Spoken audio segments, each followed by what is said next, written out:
بسم اللہ الرحمن الرحیم نحمدہ ونصلی علی رسولہ الکریم اما بعد بسم اللہ الرحمن الرحیم اللہم صلی علی سیدنا محمد وعلی آلہ وسلم۔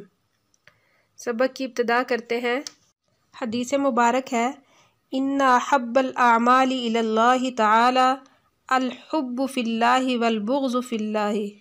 مشکل الفاظ کے معنی الاعمال، عمل ان کی جمع ہے بمعنی کام۔ حدیث مبارک کا ترجمہ، بلا شبہ تمام اعمال میں سے سب سے زیادہ محبوب عمل اللہ کے نزدیک یہ ہے کہ اللہ کی رضامندی کی خاطر کسی سے دوستی کرے اور اللہ کی رضامندی کی خاطر کسی سے دشمنی کرے۔ حدیث مبارک کی تشریح، اللہ تعالیٰ کے لیے کسی سے محبت کرے، اس کو حدیث پاک میں بہترین عمل فرمایا گیا ہے۔ اس کی وجہ یہ ہے کہ جس شخص نے کسی دیندار سے محبت کی تو اب اس کے لیے عبادات اور اللہ تعالیٰ کی اطاعت کو اپنانا آسان ہو جاتا ہے، کیونکہ حدیث مبارک میں آتا ہے آدمی اپنے دوست کے مذہب پر ہوتا ہے، جو وہ کرتا ہے وہ بھی وہی کرتا ہے۔ شریعت میں جن امور کو کرنے اور نہ کرنے کا جو حکم دیا ہے اس کے بعد سب سے بہترین عمل یہ ہے کہ کسی سے اللہ کے لیے محبت کرے یا اللہ کے لیے بغض رکھے۔ اس کی تائید ایک دوسری حدیث مبارک سے ہوتی ہے۔ حدیث مبارک ہے احب الاعمال الی اللہ بعد الفرائض ادخال السرور قلب مؤمن۔ ترجمہ، سب سے زیادہ پسندیدہ عمل اللہ کے نزدیک فرائض کے بعد یہ ہے کہ کسی مومن کے دل کو خوش کر دے۔ تو خلاصہ کلام یہ ہوا، اللہ کے لیے محبت رکھنا اور اللہ کے لیے بغض رکھنا یہ اہم ترین عبادات میں سے ہے۔ اس کی برکت سے آدمی بہت سے گناہوں سے بچ کر اچھائی کے راستے پر چل پڑتا ہے۔ لہٰذا جب بھی ہم کسی سے محبت کریں تو اللہ کے لیے کریں، اگر بغض رکھیں تو اللہ کے لیے رکھیں۔ حدیث مبارک ہے الا ان الدنیا ملعونۃ وملعون ما فیها الا ذکر اللہ وما والاہ وعالم او متعلم۔ مشکل الفاظ کے معنی ملعونہ، لعنہ با فتح سے لعنت کرنا، رسوا کرنا، والاہ بمعنی آپس میں دوستی کرنا۔ حدیث مبارک کا ترجمہ، یاد رکھو دنیا ملعون ہے اور جو چیز دنیا کے اندر ہے وہ بھی ملعون ہے، البتہ اللہ کا ذکر اور جو اس کے قریب ہوں، اور عالم اور متعلم۔ حدیث مبارک کی تشریح، پہلے تو ہم لعنت کے معنی سمجھتے تھے کہ لعنت کا معنی کیا ہے۔ لعنت کہتے ہیں اللہ کی رحمت سے دور کرنا۔ تو مطلب حدیث مبارک کا یہ ہوا دنیا اور جو چیز بھی انسان کو اللہ کے قریب ہونے سے روکے ان سب پر اللہ کی لعنت ہے۔ دنیا ملعون ہے، اس کے بارے میں بہت سی روایات دنیا کی مذمت کے بارے میں بیان کی گئی ہیں۔ مثلا ایک روایت میں وارد ہے کہ اگر دنیا کی قیمت اللہ کے نزدیک مچھر کے پر کے برابر ہوتی تو اللہ تعالیٰ کافروں کے گھونٹ پانی نہ دیتا۔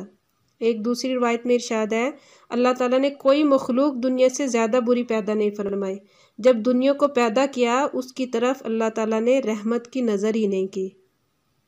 اس دنیا کی چیزوں میں سے صرف چند چیزیں مستثنیٰ فرمائی ہیں۔ پہلی جو چیز ہے وہ اللہ کا ذکر ہے، تو ذکر اللہ سے یہاں حقیقی معنی مراد ہے کہ اللہ کا ذکر کرنا۔ دوسرا یہ کہ اس کا مجازی معنی، تو اس صورت میں یہ ہوگا اس میں تمام اطاعت، اللہ تعالیٰ کی تمام اطاعت اس میں داخل ہو جائیں گی۔ اگر ذکر اللہ کا مجازی معنی مراد لیا جائے تو اس میں اللہ تعالیٰ کی تمام فرما برداری اس میں داخل ہو جائے گی۔ اسی طرح حدیث مبارک میں ہے والاہ، ہر وہ چیز جو اللہ کے ذکر کو قریب کرنے والی ہو، اور دوسرا معنی یہ کہ اللہ کے قریب کرنے والی تو ہو، تو اللہ تعالیٰ کی اطاعت اور عبادات بھی اللہ کے قریب کرنے والی ہوتی ہیں، تو اس طرح اس میں تمام اطاعت اور عبادات بھی داخل ہو جائیں گی، اور عالم اور طالب علم بھی اس میں داخل ہو جائیں گے۔ پھر سوال یہ پیدا ہوتا ہے کہ پھر عالم اور طالب علم کو پھر الگ سے کیوں ذکر فرمایا گیا حدیث مبارک میں؟ تو اس کا جواب یہ ہے کہ ان کی خصوصیت اور اہتمام کی وجہ سے ان کو دوبارہ بیان فرمایا گیا ہے، کیونکہ عالم کے فضائل بہت سی روایات میں بیان کیے گئے ہیں۔ مثلا ایک روایت میں آتا ہے کہ اللہ تعالیٰ قیامت کے دن علماء کرام سے فرمائے گا کہ اے علماء کی جماعت، میں نے اپنا علم اور حلم اس وجہ سے تم کو دیا تھا کہ میں چاہتا تھا کہ تمہاری مغفرت کر دوں۔ اسی طالب علم کے بھی متعدد احادیث میں اس کے فضائل بیان فرمائے گئے ہیں۔ ایک روایت میں آتا ہے جس کو اس حال میں موت آئے کہ وہ طالب علمی میں تھا، تو اس علم کے ذریعے اسلام کو زندہ کرنے کی اس کی نیت تھی، تو اللہ تعالیٰ سے اس حال میں ملے گا کہ اس کے درمیان اور نبیوں کے درمیان صرف ایک ہی درجے کا فرق ہوگا اور وہ نبوت کا درجہ ہوگا۔ فرمایا کہ اس حال میں موت آ جائے تو شہید ہوگا، تو لہٰذا اس حدیث مبارک کو بھی جوامع الکلم میں شمار فرمایا گیا ہے۔